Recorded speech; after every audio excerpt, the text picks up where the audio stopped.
আসসালামু আলাইকুম, সবাই কেমন আছেন? আজকে আমি রান্না করব শুকনো সিমের বিচি, বাসায় যেটাকে স্টোর করে রাখা হয়।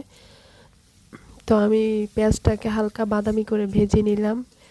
তারপর আদা রসুনের পেস্ট এবং জিরা পেস্ট দিয়ে দিলাম তেলের মধ্যে। এবার এটাকে হালকা একটু ভেজে নিচ্ছি যাতে কাঁচা গন্ধ না থাকে। তারপর অল্প একটু পানি দিয়ে আমি হলুদ এবং জিরার গুঁড়ি দিয়ে দিলাম।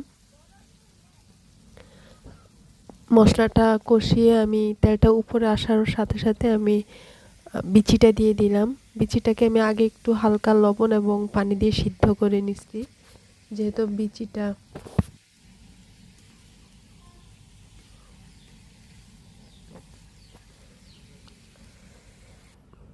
ভালোভাবে কষিয়ে আমি হালকা গরম পানি দিয়ে দিব।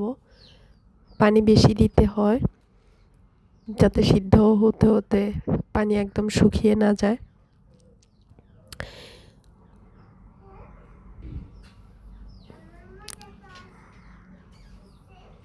সিদ্ধ হওয়ার শেষ পর্যায়ে আমি টমেটো এবং মাছ অ্যাড করব।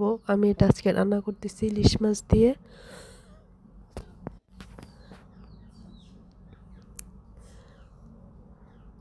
মাছ দিয়ে প্রায় 2 মিনিটের মতো রান্না করে তারপরে এখন ফোড়ন দিব। অল্প রসুন আর একটা ছোট